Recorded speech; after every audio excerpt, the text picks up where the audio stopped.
made the move into volume 2, and he starts this one on the wisdom of God with Romans 16:27, which is, technically speaking, not a benediction to us, but it is one of those doxologies that closes a letter.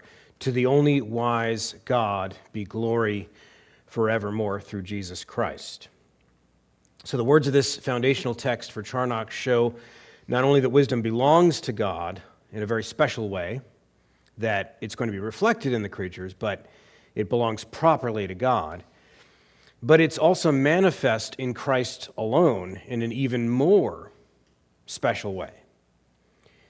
So glory is said to radiate back to God through Christ, but at the same time, wisdom per se is the subject. Now, that'll be important when you look at the divine wisdom in who the Son is eternally versus the incarnate Word. So Christ serves as the source of wisdom because he is wisdom as God, but he's also the channel of wisdom, the incarnate Word. That'll be important in ones that we won't get a chance to get into about redemption. For example, when Paul says to the Corinthians that through the wisdom of the world, you had the pagan wisdom over there, but God's wisdom, the way Paul does it there is almost in air quotes, the foolishness of God is wiser than men. And there he's talking about God's way of the cross. So Christ is the wisdom of God in a very specific way, probably too deep for us to even get to, although Charnock does cover it. It's just that we have a lot of material. He makes a bunch of observations about the text, as he always does, for a lot of pages. But when he gets to wisdom as a whole, Charnock says that he aims to do this. Now, I'm going to summarize the outline in my own way that's shorter, easier, more memorable, but here's how he does it in 5 parts. He says that what he wants to do is show, number 1, what wisdom is. I just call that the definition. Secondly, then he's going to lay down some propositions about the wisdom of God. Third, he's going to show that God is wise and only wise. So he's going to use that expression from the King James of 1 Timothy 1:17 to get deeper into it. Then he's going to talk about manifestations, where this appears, and then finally the use. I just call this one word for each just to make it easy. Definition of God's wisdom, distinctions in God's wisdom, reasons for God's wisdom. And again, he's using that word reasons to mean arguments that this must be the case in relation to other attributes. That's always what Charnock means by reasons here. Fourth, manifestations of God's wisdom. And this is where I ran into a juggernaut. This is a huge section, which we're only going to scratch the surface of. And it made this chapter a much larger chapter than I was expecting, actually. And then fifthly, the uses of it, which we probably won't get to, although I think we'll see a little bit of an echo in it in the sermon today. But let's get to the definition first. And here I mean general first, because before we define divine wisdom, we have to know a little something about what wisdom is in general. This hints at the more clear arrival of the communicable attributes. It's like when we get to volume 2, we're crossing over into the communicable, but again, there's overlap. We already looked at the knowledge of God. We have knowledge. But we also saw that there are things about God's knowledge that are proper to him that we brought in the incommunicable attribute. Just for example, he has infinite knowledge. We have finite knowledge. So even the communicable attributes are going to be things that we reflect. The older thinkers would say we partake or participate in that being. But we don't use that language today, so we will use language like we reflect that. Or by analogy, we have that in some way, but God has these things in the original, okay? So there's qualifications even about the communicable attributes. I'm going to skip that. But just to say, there's a lot of complexity here, even at this shallow. It's not shallow. The beginning, I don't want to say anything shallow here, but deep into the pool versus the beginning, the bottom shelf. So here's what he says to build us up to, because even at this simple, okay, give me a basic definition of what wisdom is, I kind of think I know what it is already. Truth for life, like practical knowledge. We have studies on this. We do word studies. We think we get it. But actually, the history of the idea shows a bit of complexity, and I only bring it up here because I think that leads to confusion. And I think that's why Charnock's bringing it up. He says, wisdom among the Greeks first signified an eminent perfection in any art or mystery. Any art, I get that. That's practical. Mystery, But afterward, the title of wise was appropriated to those who devoted themselves to the contemplation of the highest things, which served as a foundation to speculative sciences. What's he getting at there? Well, by the time you get to the 5th, 4th, 3rd, especially 4th century BC, what's he talking about? He's talking about the advent of philosophy in the classical age of Greece. That's when wisdom started to mean, in fact, the word philosophy, phileo, Sophia, love of wisdom, that's when the word started to be used to be these, we can even call them diviners if you don't want to make it philosophical and you want to make it religious. But, he says, we ordinarily count the man a wise man when he conducts his affairs with discretion and governs his passions with moderation and carries himself with due proportion and harmony in all his concerns. That's intuitive. I think we know people who have high IQs, but are like all over the map, maybe even need some therapy.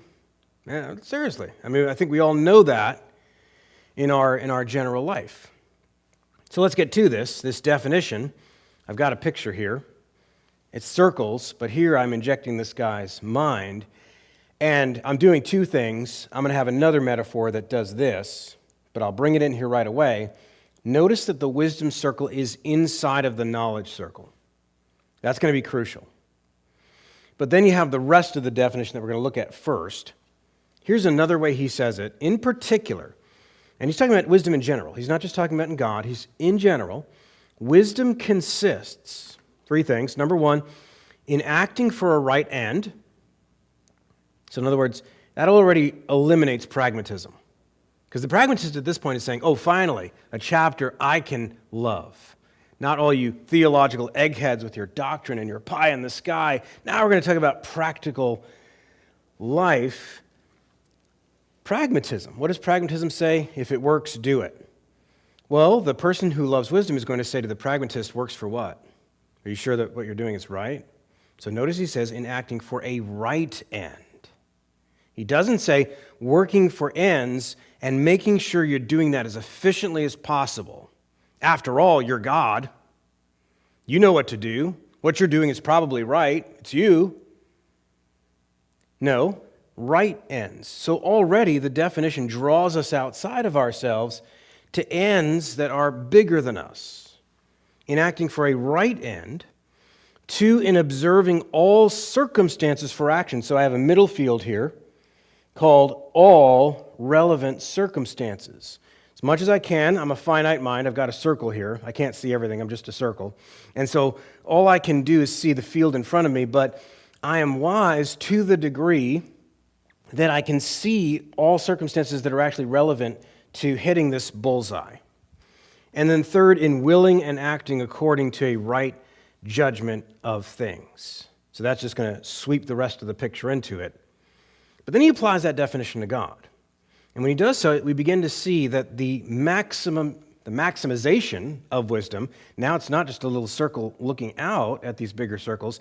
Now you have, to use the metaphor we've been using, that Mike brought up, God, who doesn't have a hand, it's just an analogy, is seeing as if seeing a crystal. He's seeing all things, time and space, beginning from the end, and then his mind penetrating into the smallest subatomic level, or in your mind.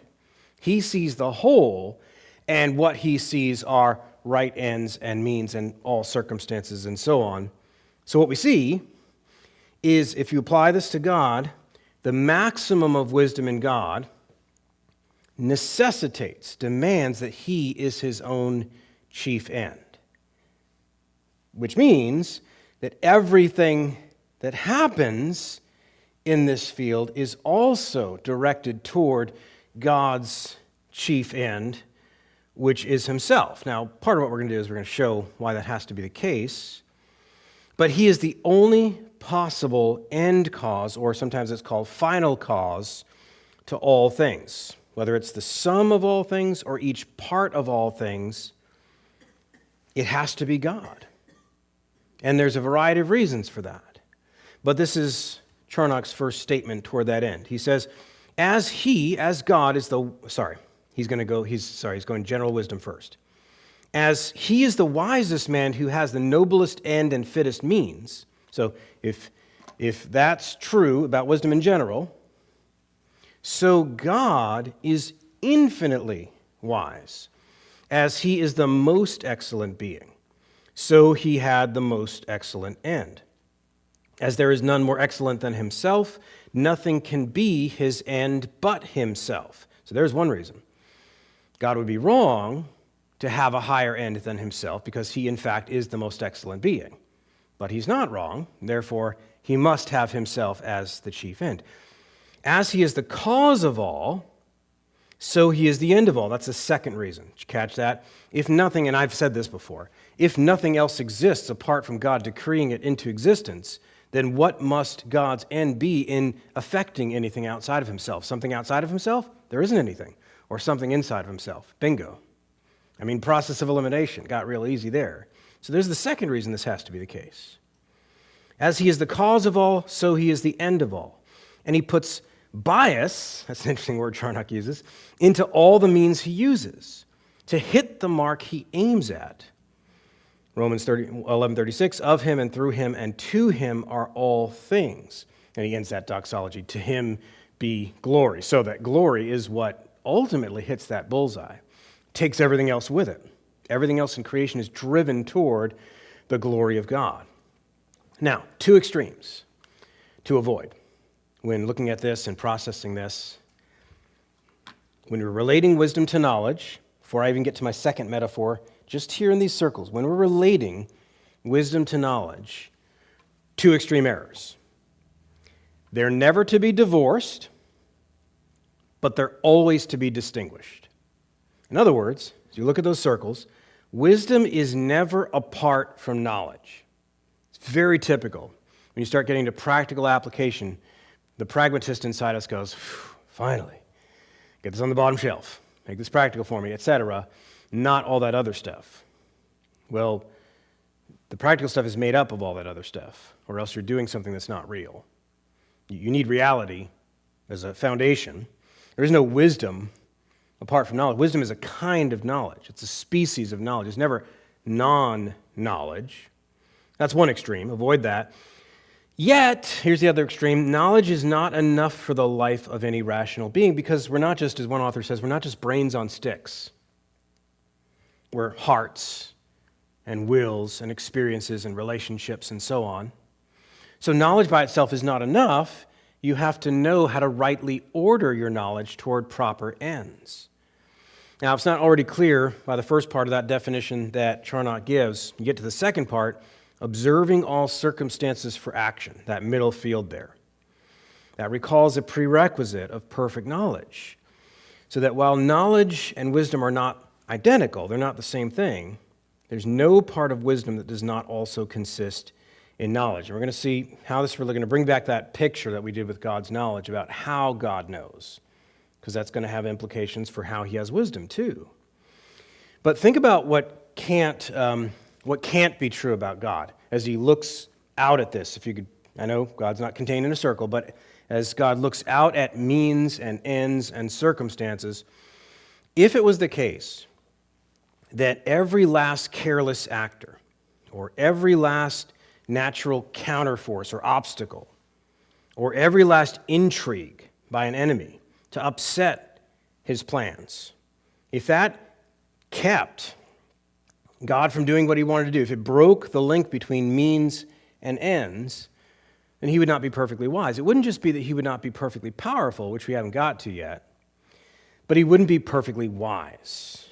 Now, here's how Charnock says this about this middle field now. God has all the circumstances of things in one entire image before him. He has a prospect of every little creak in the design. Stop. I have to say this. Here's another point about all wisdom being a species of knowledge. Charnock himself ordered his book that way. He put the chapter on knowledge before the chapter on wisdom. Why did he do that? Because everything you're now hearing about wisdom, he has to have all knowledge. So watch the way he says this. God has, he has all the circumstances of things in one entire image before him. He has to have all knowledge in order to have all wisdom. He has a prospect of every little creak in any design. Put creak in air quotes. I'll show you why in a second. He sees what second causes will act and when they will act, this or that. Yea, he determines them to such and such acts. That's why I said put that in quotes, creak. So that it is impossible he should be mistaken or miss of the due season of bringing about his own purposes. Let me bring back that error of Molinism back into the room one more time. A Molinist or even an open theist who wants to pay lip service to God knowing all things, no, we believe God's sovereign, we believe God's in control of everything, he just doesn't know the future, all that stuff. They will talk about God being the infinite chess player. Like, no, God in the end orders everything right. And they picture God eventually catching up because he knows all the creaks in that's the word Charnock used, all the mishaps, all the intrigues. And so he's so good, he's so fast, he's so powerful that he will make amends here, there, and everywhere. What's that doing? It's making God react and learn and be confined to time. What Charnock is saying, and I think by his use of the word little creak in any design, God knows those too, they didn't have air quotes back then. They weren't sarcastic like we are and speaking ironies about things. But you need to understand him that way. Because Charnock then explains down here, in fact, all those things he knows in secondary causes, he caused those. He didn't just know them. He's the one, this bubbling up, the arrow that went that way instead of that way, he didn't just take that into account as if reacting to it at the beginning. He caused all that and knows all that together. Okay? So very important that everything we said about God's knowledge, you have to bring it in here to wisdom. Now, on the other hand, it appears that wisdom and knowledge are two distinct perfections. Okay? So I'm going to say that the circle's inside the circle. All wisdom is always composed of knowledge. It's never non-knowledge. But on the other hand, they're not the same thing. So he says, it appears that wisdom and knowledge are two distinct perfections. Knowledge has its seat in the speculative understanding, wisdom in the practical. Remember how all thinkers used it up until about 80 years ago, when people said speculative versus practical or theoretical versus practical. They didn't mean what we mean. We mean pie in the sky, nothing to do with anything, smart people, ivory tower, but they can't change their oil. That's what we mean. Practical, down to earth, real people stuff, humans, not Spock. That's not the way people used those words back then. For 20 centuries, people meant speculative, I'm thinking about a thing to know it, which is kind of what you have to do. That's what we use our brains for. That's always what you're using your brains for. Practical is inside of that. It's a species of that. Now I'm knowing a thing in addition to know it for a proper end. If I separate those, I'm going to be at war with reality. I'm going to be off like a chicken with my head cut off, doing things just to do it, never mind what's true, okay? And pitting those things against each other. So he says that, and then he says, wisdom and knowledge are evidently distinguished as two several gifts of the Spirit. So here's another reason to believe that they're distinct. Scripture treats them distinctly, for example, in 1 Corinthians 12:8. To one is given by the Spirit the word of wisdom, to another word of knowledge by the same Spirit. He says, knowledge is an understanding of general rules. Wisdom is the drawing of conclusions from those rules in order to particular cases, end quote. By the way, they're also treated distinctly in Romans 11:33. Oh, the depths both of the wisdom and knowledge of God. I don't think in that case it's a parallelism, like for emphasis. I think in that case he's treating it as two distinct ideas, wisdom and knowledge. All right, that's just important. And we're going to cement this home with one more picture. Here's my other metaphor I was talking about to show you not to separate these things. Now we're treating these as a foundation to a house versus a structure. And he does too.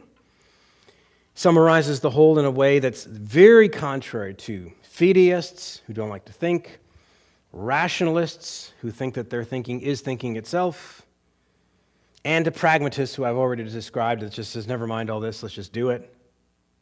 This runs contrary to all these kinds of thinking. He says, knowledge is the foundation to wisdom, and antecedent to it. That's what I have depicted down there.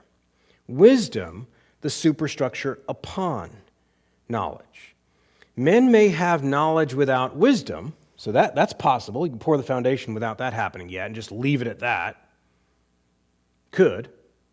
But not wisdom without knowledge. You can try, start running, but sinkhole will happen, right? Superstructure without any kind of foundation. Jesus talks about that, build your house on sand, bad. This is a guy that builds his house on nothing. That's even worse. According to our common proverb, the greatest clerks are not the wisest men. So even they understood in that day that there were those eggheads.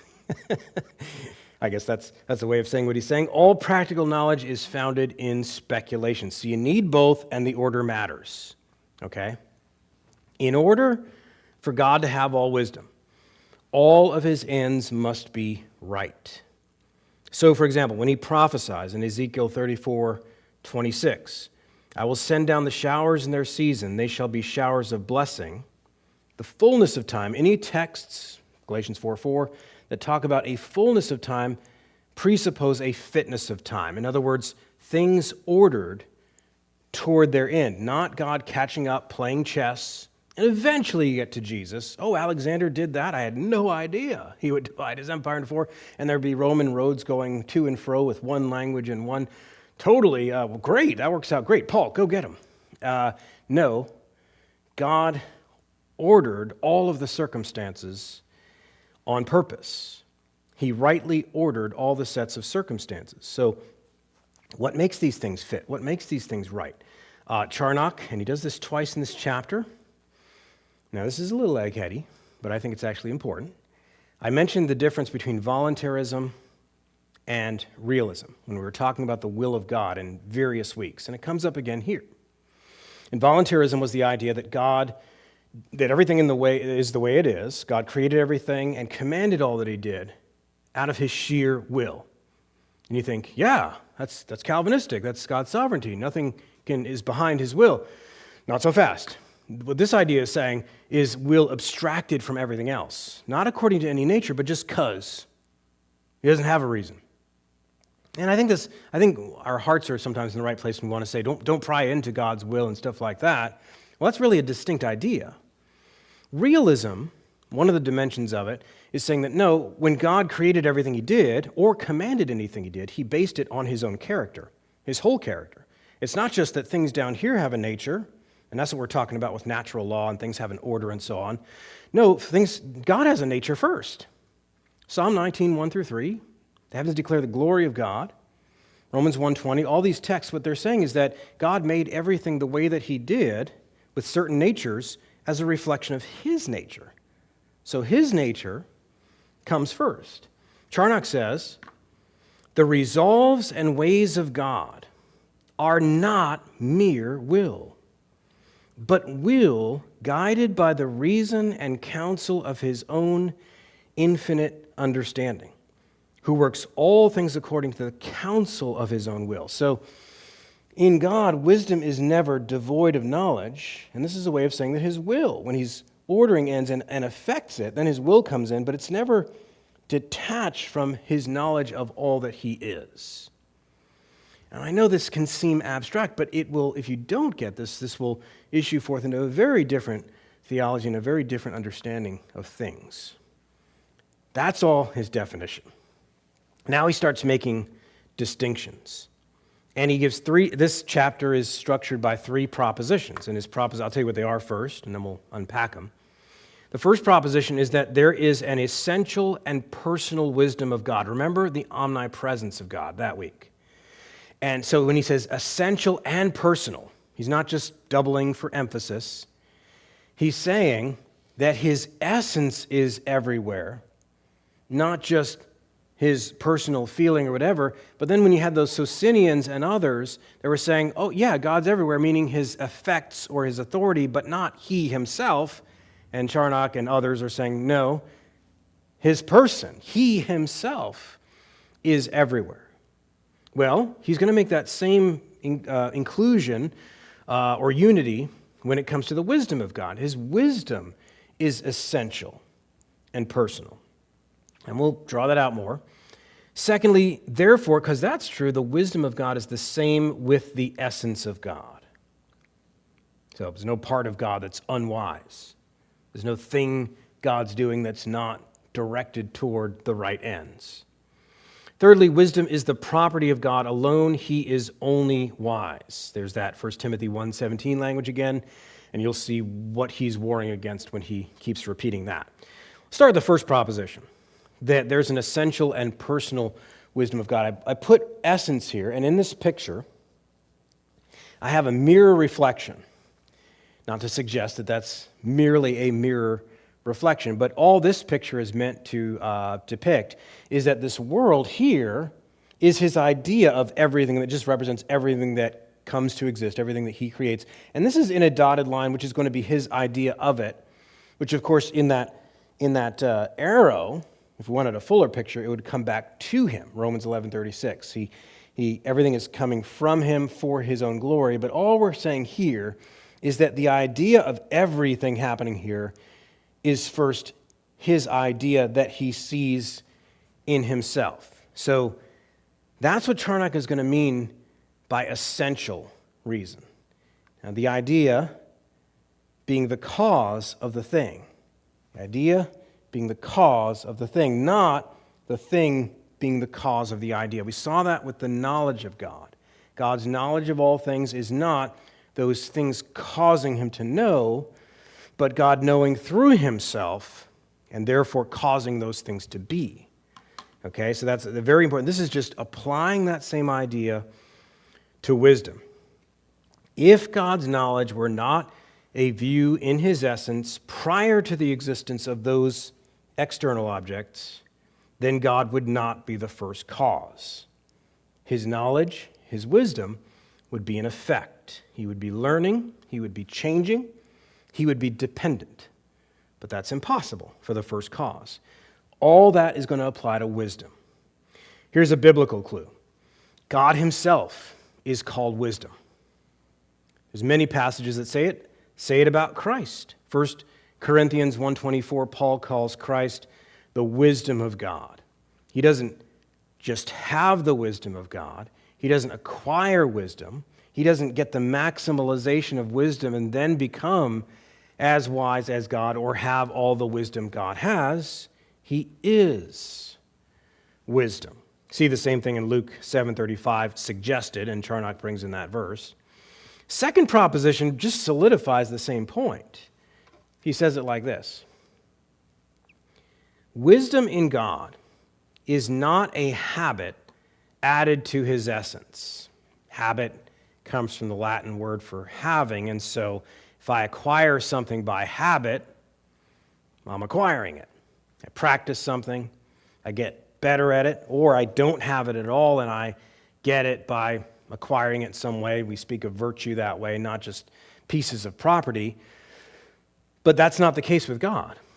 All that is in God is God. So, anyway, wisdom in God is not a habit added to his essence as it is in man, but it is his essence. It is like the splendor of the sun, the same with the sun itself, or like the brightness of crystal, which is not communicated to it by anything else, as the brightness of a mountain is by the beam of the sun, but it is one with the crystal itself. So those are two good analogies there to show that what I mean by this wisdom and the knowledge that rightly orders things to the proper end is all something happening in God. Of course, even the sun and the crystal are faint analogies. But in all this description, he gets to the third part, rightly ordering, taking into account this or that.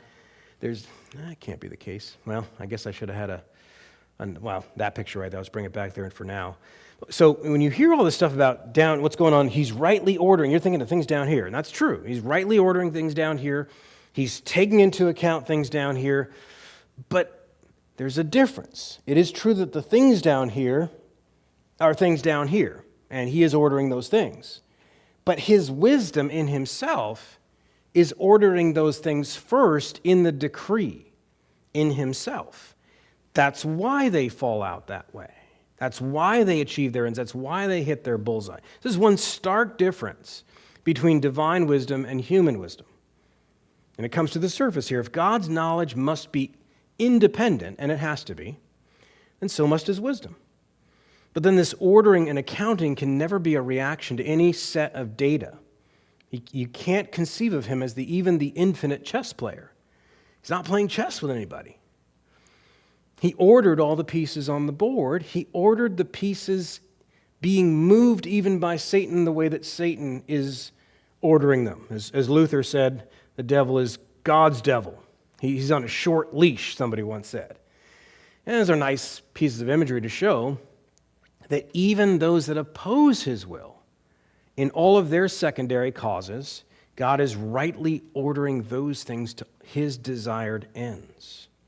So just as God knows by means of his own essence, so he must order and account all those sets of secondary causes as they appear to his essence, not by reacting to what's going on outside of himself. Now, the third proposition, that was the slide I got to too fast, and I won't have too much on this board, but it's his use of this expression in the King James, God only wise. And we have that line in the hymn, immortal, invisible, God only wise, right? And it might be sort of an old English way to say it, but there it's not denying that there is human wisdom. It is saying that even though this is a communicable attribute of God, God has this in a way that is proper to himself and which creatures do not and cannot, by definition. And he spells this out in 7 ways. I'll just list them. It's a big section. But it has to be, and it's the same thing he did with knowledge. Necessarily. His wisdom is necessary. It's not contingent on anything else, which we'll get, well, I guess he doesn't have independent, but that's implied there. Originally, in his essence, so prior to, independent of, and that sort of, both of these get to what's called aseity. Charnock doesn't have a separate chapter on that, but God being of himself, and therefore all that goes into his decree is something in his essence. Perfectly, no defect, universally covering all ends, covering all means, covering all circumstances, perpetually, again, same thing as his knowledge till the end, all the way through, he sees it through. Incomprehensibly, doesn't take us too long to get 4 or 5 or 6 things, even if we're trying to get our house clean, we try to do, well, that's why we can't multitask, right? God is omni-multitasking. Right? That we get 2nd, 3rd, 4th thing piled up and boom, we're lost. So the idea of even scratching the surface of what God's doing, not happening. Infallibly. None of those secondary causes, even those ones that actively try to oppose him, ever can order any secondary cause in a way that is contrary to his ordering of them from before the ages began. So whatever you try to do against God, you are doing his bidding. Reasons demonstrating this wisdom. And again, this may be the last section we get a chance to get through. Now, here's, in this whole section, and there's really 5 parts to it. And this, I put the 5th part down here, which is scriptural exegesis. Not a huge section, but he offers some texts in support of this. But this is another display by Charnock of the difference between natural theology and specially revealed theology and how they integrate, how they ought to go together in Christian theology. What he does is he gives 4 reasons of and from the nature of things, showing you, and this is what any good Doctrine of God book does, it doesn't just throw scriptures at you and not explain them. It shows you how things must go together. It says things like, well, if God is wise, then it is impossible that he could change or whatever else. So that's really what Charnock means by reasons. But he does give you a first section of, hey, Scripture says this too. So what scriptures does he use? Well, he goes to Daniel 2:20 that says wisdom and might are his. So it's a way of saying that wisdom, the whole idea, what it is God's property in the most literal sense of that word. It is properly God's alone. And when you speak of human wisdom, that is only analogically so. Wisdom is his. Then Proverbs 8:30, I think we covered that last week. There's that chapter where wisdom is personified. And you see, I think it's the right interpretation, it is Christ from before. And you see, John 1:3, and those places, couple subtle hints in the verses following John 1, that Christ was with God in creation, and he was in fact the logos or word or rationale or reason or pattern of wisdom upon which God based the nature of everything he was going to do. And then the building of the city of the new creation in Hebrews 11:10, Charnock argues, implies it. And then he examines the concept of counsel. Counsel is ascribed to God in passages, we've already looked at Ephesians 1, uses that word, according to the counsel of his will. But passages like Isaiah 46:10, Jeremiah 32:10, and Job 12:13. And he makes another distinction at this point about counsel. When the scriptures ascribe counsel to God, they do so analogically and not properly. Doesn't mean he doesn't really mean it. I think a lot of people hear that when they hear something like that, or like an anthropomorphism. Oh, this isn't really about God. No, it is about him, but it's in a way we can understand. We think of counsel, we think of like a round table, or like an elders meeting, or just you pontificating to yourself, calculating. Well, I'm not sure what I'm going to do. You maybe get some advice from somebody else. You take things into account. That takes time. And we have that, and we project that on God when we hear the word counsel. But Charnock says, for counsel implies something of ignorance or irresolution, antecedent to the consultation and a posture of will afterward that was not before. Counsel, in other words, as we typically mean it, is properly a laborious deliberation and a reasoning of things, an invention of means for the attainment of the end, after a discussing and reasoning of all the doubts that arise according to circumstances or as needed about the matter in counsel.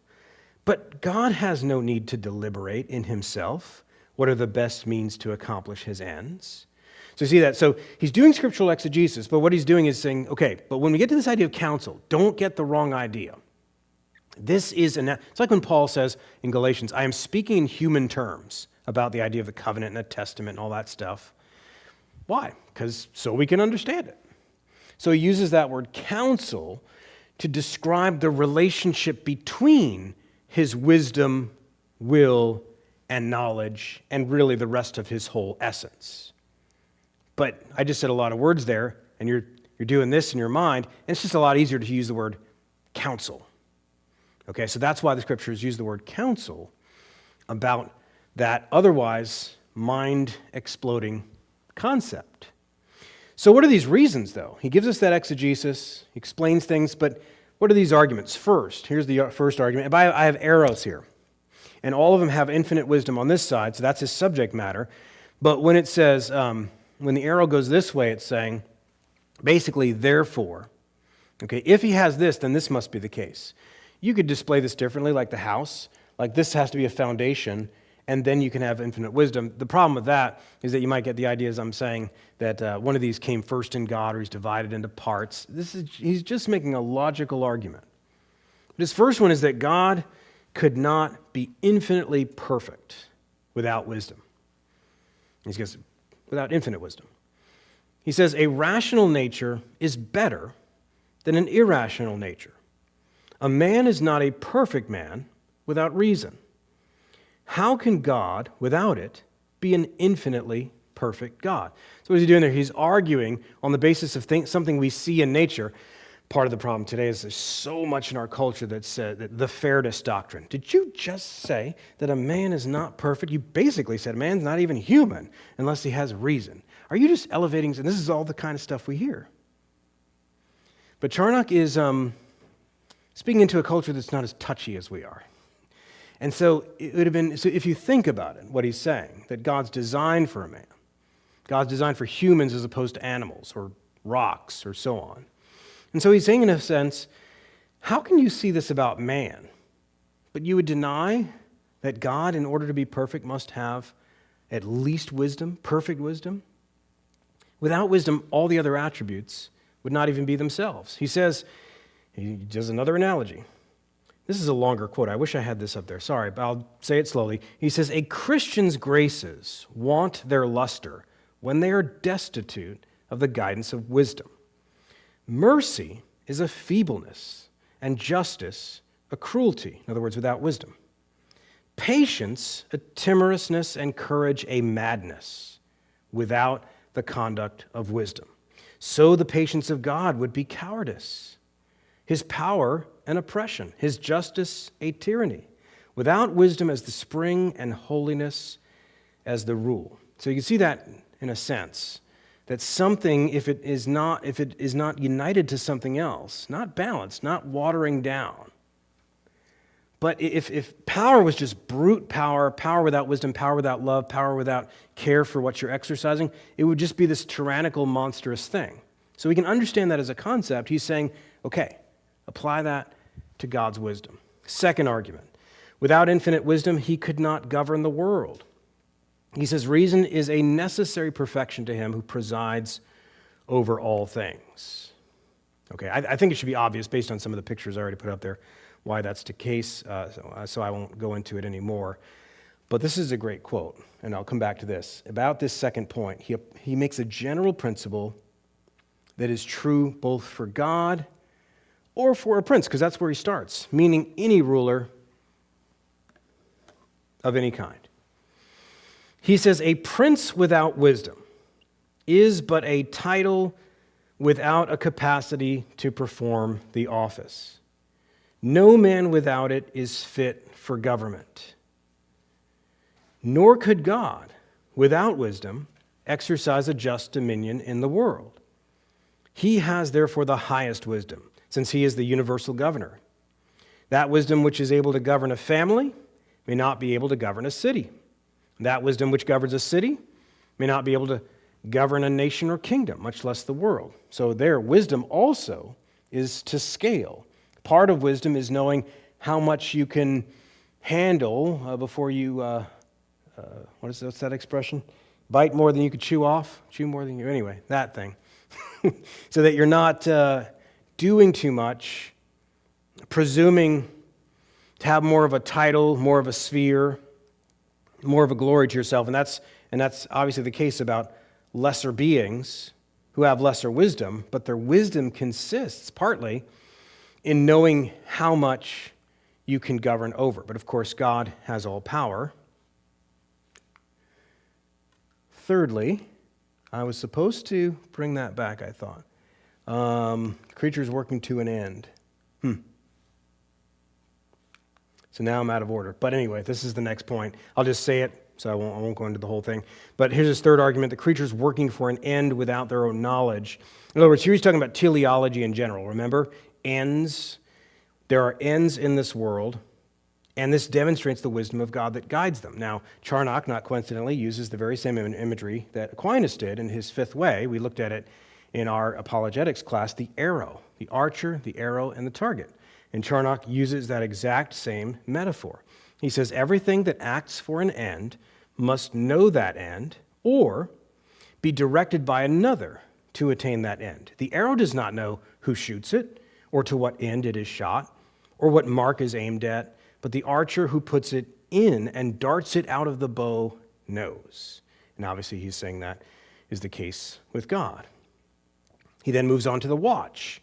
He moves on then to the sun's operations on the plant kingdom. He uses all these sorts of analogies to make this point, and now I'm caught up again. He says this, when things act by a rule, they know not, and move for an end they understand not. and yet work harmoniously together for one end that all of them, we are sure, are ignorant of. It mounts up our minds to acknowledge the wisdom of that supreme cause that has ranged all these inferior causes in their order and imprinted upon them the laws of their motions, according to the idea of his own mind, who orders the rule by which they act and the end for which they act, and directs every motion according to their several natures, and therefore is possessed with infinite wisdom by his own nature. Now, try to not distract yourself with the apologetics aspect of that argument, because obviously people are going to come around like David Hume and Darwinians, not just Darwin himself, but they'll point to all sorts of things. And well, that's not perfect. What about the seal? What about this? What about vestigial structures? What about junk DNA? What about there's so much space in the universe? What a waste.